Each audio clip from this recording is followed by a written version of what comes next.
ನಮಸ್ಕಾರ. ಕರ್ನಾಟಕ ಪರೀಕ್ಷಾ ಪ್ರಾಧಿಕಾರದ ವತಿಯಿಂದ ವಿವಿಧ ವೃತ್ತಿಪರ ಕೋರ್ಸುಗಳ ಸೀಟು ಹಂಚಿಕೆಗೆ ಸಂಬಂಧಪಟ್ಟಂತೆ ಈಗಾಗಲೇ ಎಲ್ಲ ಸಿದ್ಧತೆಗಳನ್ನು ನಾವು ಮಾಡಿಕೊಳ್ತಾ ಇದ್ದೀವಿ. ಈಗಾಗಲೇ ತಮಗೆ ಈ ಹಿಂದಿನ ಅಧಿಕೃತವಾಗಿ ನಾವು ಪ್ರಾಧಿಕಾರದ ವತಿಯಿಂದ ನೀಡಿದಂಥ ವಿಡಿಯೋದಲ್ಲಿ ಇಂಜಿನಿಯರಿಂಗಿಗೆ ಸಂಬಂಧಪಟ್ಟಂತೆ ಯಾವ ರೀತಿ ನಾವು ಸೀಟನ್ನು ಹಂಚಿಕೆ ಮಾಡ್ತೀವಿ, ಅಂದರೆ ಯಾವ್ಯಾವ ಕಾಲೇಜಲ್ಲಿ ಎಷ್ಟೆಷ್ಟು ಸೀಟ್ಗಳು ನಮ್ಮ ಪ್ರಾಧಿಕಾರದಿಂದ ಹಂಚಿಕೆ ಆಗುತ್ತೆ, ಯಾವ್ಯಾವ ಸೀಟಿಗೆ ಏನೇನು ಶುಲ್ಕವನ್ನು ಸರ್ಕಾರ ನಿಗದಿಪಡಿಸಿದೆ ಇತ್ಯಾದಿಯಾಗಿ ನಾವು ಒಂದು ವಿಡಿಯೋವನ್ನು ಮಾಡಿ ತಮ್ಮ ವಿದ್ಯಾರ್ಥಿಗಳಿಗೆ ಶೇರ್ ಮಾಡಿದ್ವಿ. ತಮಗೆ ಅದು ಉಪಯೋಗ ಆಗಿದೆ ಅಂತ ನಾನು ಭಾವಿಸ್ತೀನಿ. ಸಾಕಷ್ಟು ಪೋಷಕರು ಮತ್ತು ವಿದ್ಯಾರ್ಥಿಗಳು ವೈದ್ಯಕೀಯ ಸೀಟುಗಳ ಹಂಚಿಕೆ ಬಗ್ಗೆ ಸಹ ಒಂದು ಮಾಹಿತಿಯನ್ನು ನೀಡಬೇಕು ಅಂತ ನಮಗೆ ವಿನಂತಿಯನ್ನು ಮಾಡಿಕೊಂಡಿದ್ದರು.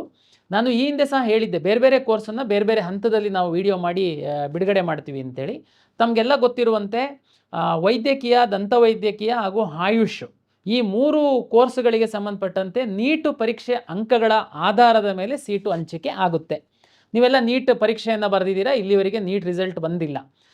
ಇವತ್ತಿನ ವಿಡಿಯೋದ್ದು ವಿಶೇಷ ಏನಂತಂದರೆ, ಕರ್ನಾಟಕ ರಾಜ್ಯದಲ್ಲಿ ಎಷ್ಟು ಮೆಡಿಕಲ್ ಕಾಲೇಜುಗಳಿದೆ, ಎಷ್ಟು ಡೆಂಟಲ್ ಕಾಲೇಜುಗಳಿದೆ, ಈ ಎಲ್ಲ ಕಾಲೇಜುಗಳಿಗೆ ಯಾವ ರೀತಿ ನಾವು ಸೀಟನ್ನು ಹಂಚಿಕೆ ಮಾಡ್ತೀವಿ, ಏನು ಫೀಸು ಸ್ಟ್ರಕ್ಚರ್ ಇರುತ್ತೆ, ಯಾವ ರೀತಿ ಕೌನ್ಸಿಲಿಂಗ್ ಪ್ರಕ್ರಿಯೆ ಆಗುತ್ತೆ ಅನ್ನುವಂಥದ್ದಕ್ಕೆ ತಮಗೆ ಸಾಕಷ್ಟು ಕೌನ್ಸಿಲರ್ಗಳು, ಮೆಂಟರ್ಸ್ಗಳು ಯೂಟ್ಯೂಬ್ ವಿಡಿಯೋಗಳನ್ನೆಲ್ಲ ತಾವು ನೋಡಿದ್ದೀರ.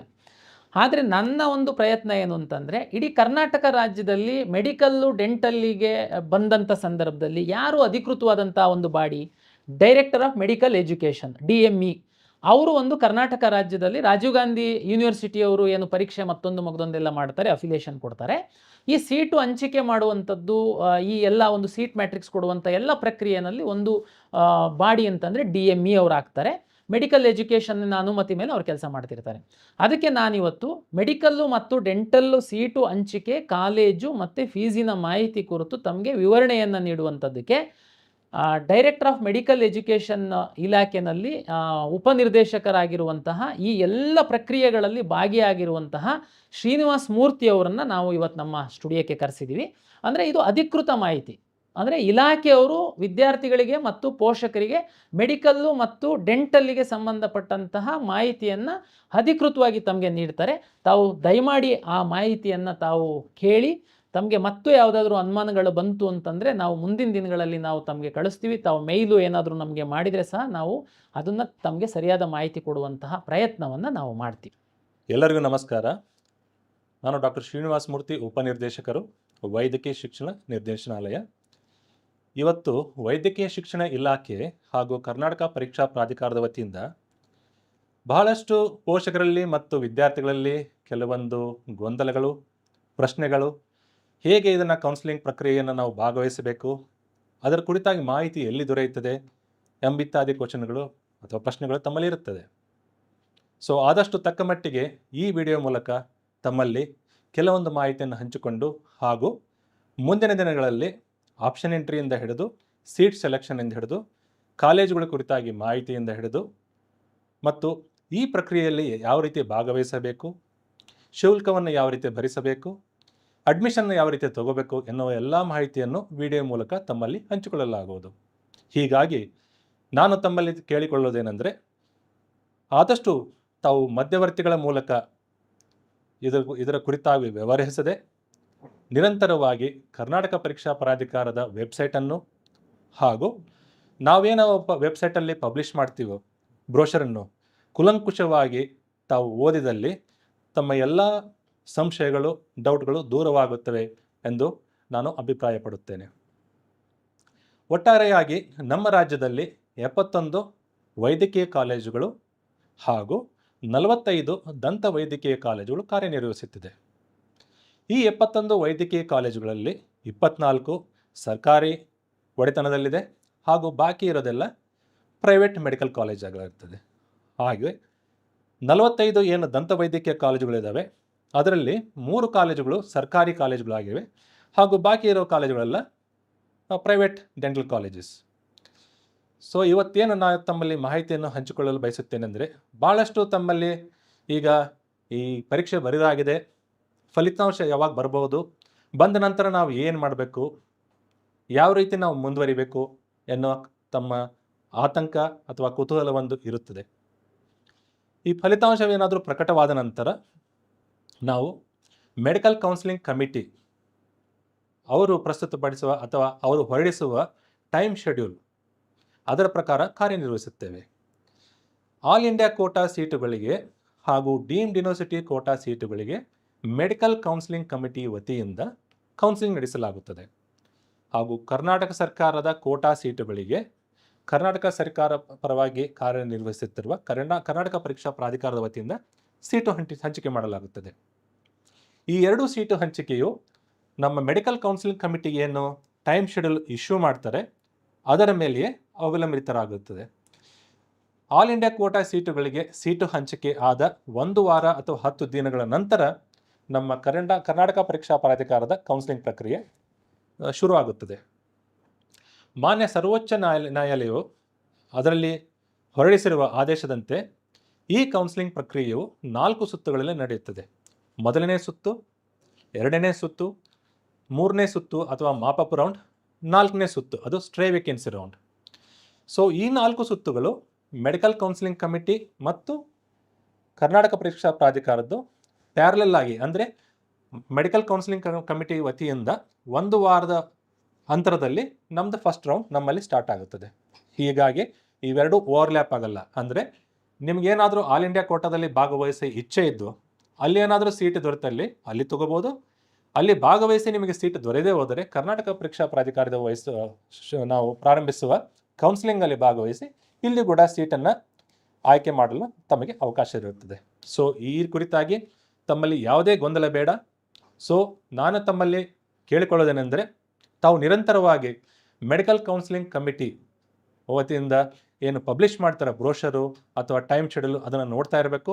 ಹಾಗೂ ಕರ್ನಾಟಕ ಪರೀಕ್ಷಾ ಪ್ರಾಧಿಕಾರದ ವತಿಯಿಂದ ವೆಬ್ಸೈಟಲ್ಲಿ ಏನು ನಾವು ಪಬ್ಲಿಷ್ ಮಾಡ್ತೀವಿ ಟೈಮ್ ಶೆಡ್ಯೂಲ್ ಅದನ್ನು ನಿರಂತರವಾಗಿ ತಪ್ಪದೆ ಗಮನಿಸ್ತಾ ಇರಬೇಕು. ಹಾಗೂ ಈ 4 ಸುತ್ತುಗಳು first round, second round, third round, fourth round ಇದು ಯಾವ ರೀತಿಯಾಗಿ ನಡೆಯುತ್ತದೆ ಅಂತೇಳಿ ನಾವು ಬ್ರೋಷರಲ್ಲಿ ಸಂಪೂರ್ಣ ಮಾಹಿತಿಯನ್ನು ನೀಡಿರುತ್ತೇವೆ.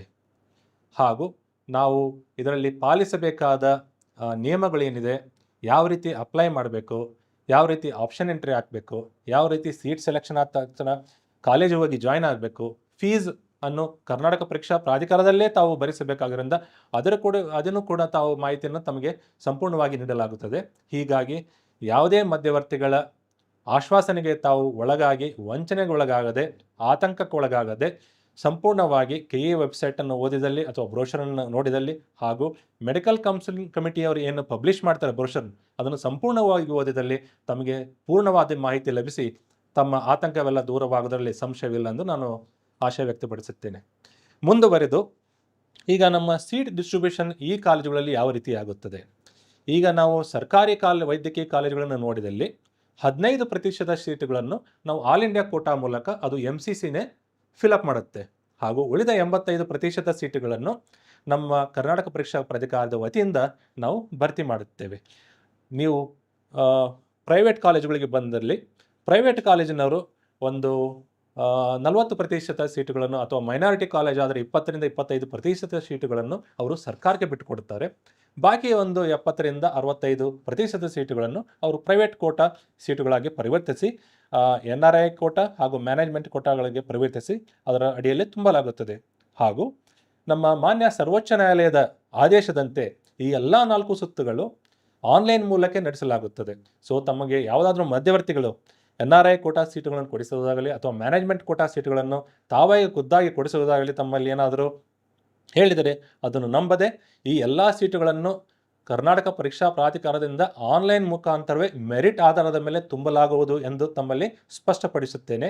ಹಾಗೂ ಈ ಕುರಿತಾಗಿ ನಾವೇನು ಕಾಲಕಾಲಕ್ಕೆ ಪ್ರತಿ ರೌಂಡಿಗೆ ಏನು ನಾವು ಪಬ್ಲಿಷ್ ಮಾಡ್ತೀವಿ ನೋಟಿಫಿಕೇಶನ್ ಮತ್ತು ನಿಯಮಗಳನ್ನೇನು ನಾವು ತಮ್ಮಲ್ಲಿ ತಿಳಿಸ್ತೇವೆ ಅದನ್ನು ಪಾಲನೆ ಮಾಡಿದಲ್ಲಿ ತಮಗೆ ಯಾವುದೇ ಆತಂಕವಿಲ್ಲದೆ ಈ ಪ್ರಕ್ರಿಯೆಯಲ್ಲೇ ಭಾಗವಹಿಸಿ ತಮಗೆ ಇಚ್ಛೆಗೆ ತಮ್ಮ ಮೆರಿಟ್ಗೆ ಅನುಗುಣವಾಗಿ ತಮ್ಮ ಇಚ್ಛೆಗೆ ಅನುಗುಣವಾಗಿ, ಯಾಕಂದರೆ ಆಪ್ಷನ್ ಎಂಟ್ರಿ ಅಂತ ನಾವು ಹೇಳೋದೇ ಅದಕ್ಕೆ ನಿಮ್ಗೆ ಯಾವ ಕಾಲೇಜು ಬೇಕೋ ಅದನ್ನು ಫಸ್ಟ್ ಪ್ರಿಫರೆನ್ಸು, ಅದು ದೊರಕದೆ ಹೋದರೆ ಯಾವ ಕಾಲೇಜ್ ಬೇಕೋ ಅದನ್ನು ಸೆಕೆಂಡ್ ಪ್ರಿಫರೆನ್ಸು, ಈ ಥರ ನಿಮಗೆ ಆಪ್ಷನ್ ಎಂಟ್ರಿ ಮಾಡೋಕ್ಕೆ ಅವಕಾಶ ಇರುತ್ತದೆ.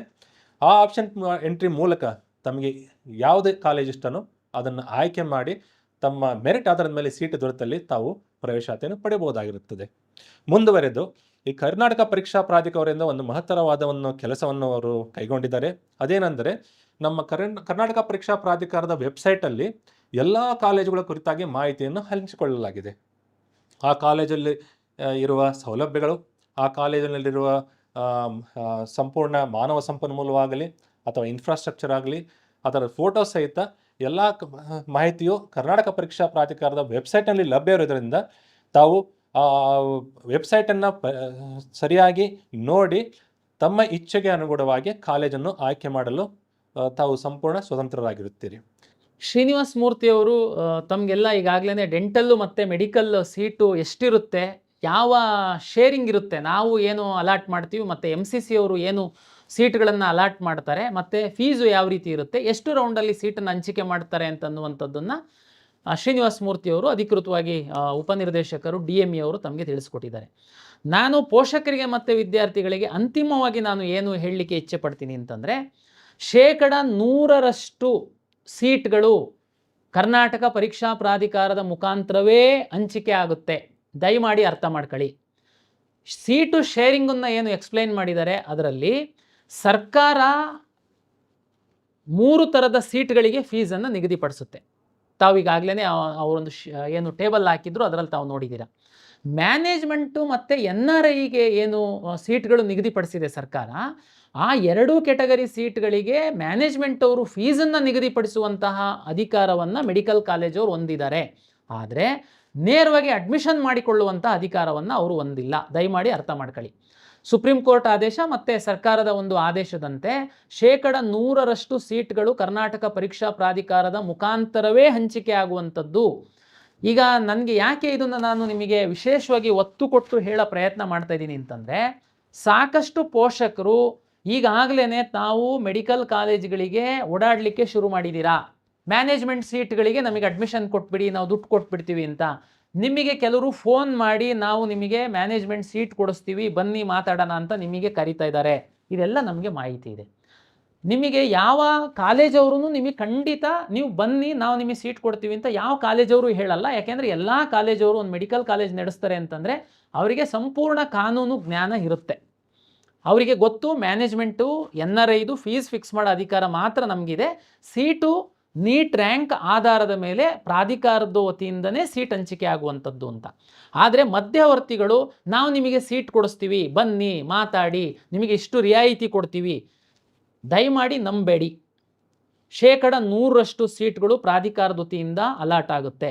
ಈಗ ಕೆಲವರು ಹೇಳ್ತಾರೆ ಇಲ್ಲ ನಿಮ್ಮಲ್ಲಿ ಅಲಾಟ್ ಮಾಡ್ಕೊಳ್ತಾರೆ, ಆಮೇಲೆ ಕಾಲೇಜಿಗೆ ಹೋಗ್ಬಿಟ್ಟು ಆ ಹುಡುಗ ಅಡ್ಮಿಷನ್ ಆಗಲ್ಲ, ಆ ಸೀಟು ಕಾಲೇಜಿಗೆ ಉಳಿಯುತ್ತೆ, ಅದರಲ್ಲಿ ನನಗೆ ಕೊಡ್ತಾರಂತೆ, ನನಗೆ ಅಡ್ಜಸ್ಟ್ ಮಾಡ್ತಾರಂತೆ. ನೋ, ನಿಮಗೆ ಹೇಳ್ತೀನಿ, ಕಳೆದ ವರ್ಷ 4 ರೌಂಡನ್ನು ನಾವು ಪ್ರಾಧಿಕಾರದಿಂದ ವತಿಯಿಂದ ಮಾಡಿದ್ವಿ.